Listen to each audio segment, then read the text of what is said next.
ಹೊಸ ವರ್ಷಾಚರಣೆ ಬರ ಮಾಡಿಕೊಳ್ಳಲು ಸಿಲಿಕಾನ್ ಸಿಟಿ ಸಜ್ಜಾಗಿದೆ. ಈ ಒಂದು ಸಿಲಿಕಾನ್ ಸಿಟಿ ಜನರು ಸಜ್ಜಾಗಿರುವ ಬೆನ್ನಲ್ಲೇ ಒಂದು ಚರ್ಚ್ ನಲ್ಲಿ ಸಹ ಒಂದು ಪೊಲೀಸರು ಸಕಲ ರೀತಿಯ ಸಿದ್ಧತೆಯನ್ನು ಮಾಡಿಕೊಂಡಿದ್ದಾರೆ. ಈಗ ನಾನು ಆ ಚರ್ಚ್ ನಲ್ಲಿ ಒಂದು ಮುಖ್ಯ ರಸ್ತೆಯಲ್ಲಿ ದೃಶ್ಯಗಳು ತೋರಿಸ್ತಾ ಹೋಗ್ತೀನಿ.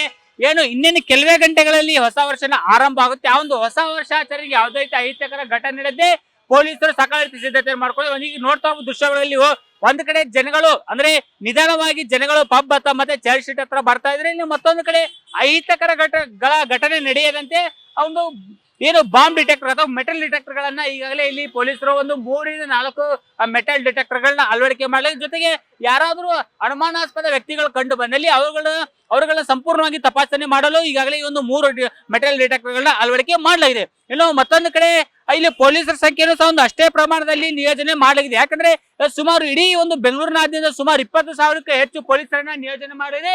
ಅದೇ ರೀತಿ ಒಂದು ಚರ್ಚ್ ಶೀಟ್ ನಲ್ಲೂ ಸಹ ಒಂದು ಸಾಕಷ್ಟು ಪ್ರಮಾಣದಲ್ಲಿ ಪೊಲೀಸರನ್ನ ನಿಯೋಜನೆ ಮಾಡಲಾಗಿದೆ. ಯಾಕಂದ್ರೆ ಇಡೀ ಬೆಂಗಳೂರಿನಾದ್ಯಂತ ಕಂಪೇರ್ ಮಾಡಿದ ಒಂದು ಚರ್ಚ್ ಶೀಟ್ ನಲ್ಲಿ ಅತಿ ಹೆಚ್ಚು ಒಂದು ಯುವಕರು ಯುವತಿಯರು ಒಂದು ಹೊಸ ವರ್ಷಾಚರಣೆ ಸೆಲೆಬ್ರೇಟ್ ಮಾಡ್ಲಿಕ್ಕೆ ಬರ್ತಾರೆ. ಆ ಒಂದು ನಿಟ್ಟಿನಲ್ಲಿ ಈಗಾಗಲೇ ಒಂದು ಇಷ್ಟೊಂದು ಮಟ್ಟದ ಪೊಲೀಸರನ್ನ ಇಲ್ಲಿ ನಿಯೋಜನೆ ಮಾಡಿದೆ. ಮತ್ತೊಂದು ಕಡೆ ಇಲ್ಲಿ ಮೇಲ್ಗಡೆ ನೋಡ್ತಾ ಹೋಗ್ಬೋದು ನೀವು, ಇಬ್ಬರು ಪೊಲೀಸ್ ಅಂದ್ರೆ ಪೊಲೀಸರ ನಿಯೋಜನೆ ಮಾಡಿದ್ವಿ. ಯಾಕಂದ್ರೆ ಇಲ್ಲಿ ಯಾರಾದ್ರೂ ಕಿಡಿಗೇಡಿ ವ್ಯಕ್ತಿಗಳು ಏನಾದ್ರು ಅಹಿತಕರ ಘಟನೆ ನಡೆಯಕ್ಕೆ ಏನಾದ್ರು ಕೆಲಸಗಳನ್ನ ಮಾಡ್ತಿದಾರ, ಜೊತೆಗೆ ಯಾರಾದ್ರೂ ಕಿಡಿಗೇಡಿಗಳು ಇಲ್ಲಿ ಏನಾದ್ರು ಕೆಲವಷ್ಟು ಕಿತಾಪತಿ ಕೆಲಸಗಳನ್ನ ಮಾಡ್ತಿದಾರೆ ಅನ್ನೋ ನಿಟ್ಟಿನಲ್ಲಿ ಅವ್ರುಗಳನ್ನ ನೋಡೋದಕ್ಕೆ ಒಂದು ಇಬ್ಬರು ಪೊಲೀಸರ ನಿಯೋಜನೆ ಇಲ್ಲಿ ಮೇಲ್ಗಡೆ ನಿಂತುಕೊಂಡು ನೋಡ್ತಿದ್ದಾರೆ. ಅವರ ಹಿಂದೆ ಒಂದು ಚೇರಲ್ಲಿ ಒಂದು ದೊಡ್ಡದಾದಂತ ಒಂದು ಬ್ಯಾಟ್ರಿ ಇದೆ. ಆ ಒಂದು ಬ್ಯಾಟ್ರಿ ಮುಖಾಂತರ ತಮಗೆ ಯಾರಿಗಾದ್ರೂ ಅನುಮಾನಾಸ್ಪದ ಬಂದಂತ ವ್ಯಕ್ತಿಯನ್ನ ಆ ಒಂದು ಬ್ಯಾಟ್ರಿ ಮೂಲಕ ನೋಡ್ತಾರೆ. ಇನ್ನು ಜೊತೆಗೆ ಇನ್ನು ಬರ್ತಾ ನಿಮಗೆ ಇನ್ನೂ ರಸ್ತೆಯಲ್ಲಿ ಮುಂದೆ ತೋರಿಸ್ತಾ ಹೋಗ್ತೀನಿ.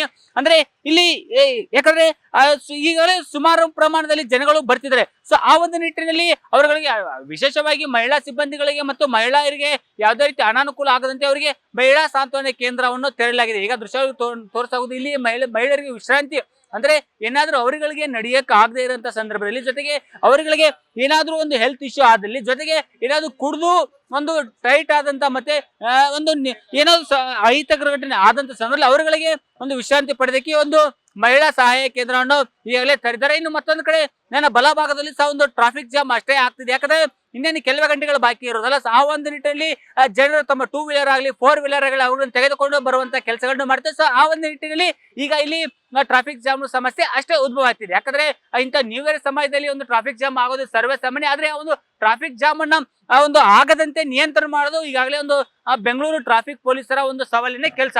ಸೊ ಆ ಒಂದು ನಿಟ್ಟಿನಲ್ಲಿ ಬೆಂಗಳೂರು ಟ್ರಾಫಿಕ್ ಪೊಲೀಸರು ಏನಿದ್ದಾರೆ ಆ ಒಂದು ಟ್ರಾಫಿಕ್ ಅನ್ನ ನಿಯಂತ್ರಣ ಮಾಡ್ಲಿಕ್ಕೆ ಹರಸಾಹಸ ಪಡ್ತೆ. ಅಷ್ಟು ಹರಸಾಹಸ ಪಟ್ಟರು ಸಹ ಒಂದು ಕೆಲವಷ್ಟು ಭಾಗದಲ್ಲಿ ಟ್ರಾಫಿಕ್ ಸಹ ಒಂದು ಅಷ್ಟೇ ಆಗ್ತದೆ. ಸೊ ಈ ಒಂದು ನಿಟ್ಟಿನಲ್ಲಿ ಹೊಸ ವರ್ಷಾಚರಣೆಗೆ ಈಗಾಗಲೇ ಇಷ್ಟೊಂದು ರೀತಿ ಸಿದ್ಧತೆಗೆ ಸೊ ಇನ್ನೇನು ಕೆಲವೇ ಗಂಟೆಗಳು ಬಾಕಿ ಇರುವ ಕಾರಣದಿಂದ ಸೊ ಇನ್ನು ಹೆಚ್ಚಿನ ಪ್ರಮಾಣದಲ್ಲಿ ಜನರು ಬರ್ತಾರೆ. ಜೊತೆಗೆ ನ್ಯೂ ಇಯರ್ ಸೆಲೆಬ್ರೇಷನ್ ಮಾಡ್ತಾರೆ. ಆದ್ರೆ ನ್ಯೂ ಇಯರ್ ಸೆಲೆಬ್ರೇಷನ್ ಮಾಡಕ್ಕೆ ಮಧ್ಯರಾತ್ರಿ 1:30 ರಿಂದ 2 ಗಂಟೆ ತನಕ ಮಾತ್ರ ಅವರುಗಳಿಗೆ ಅವಕಾಶ ಇರೋದು. 2 ಗಂಟೆ ನಂತರ ಒಂದು ಪೊಲೀಸರಾಗಿರ್ಲಿ ಮತ್ತೆ ಎಲ್ಲಾ ಅಧಿಕಾರಿಗಳು ಅವರುಗಳನ್ನ ಮನೆಗೆ ಕಳಿಸುವಂತ ಕೆಲಸಗಳನ್ನ ಮಾಡ್ತಾರೆ. ಕ್ಯಾಮರಾ ಪರ್ಸನ್ ನಡಾಬ್ ಜೊತೆ ವಿನೋದ್ ಕಂತರ್, ಜನತಾ ಟಿವಿ, ಬೆಂಗಳೂರು.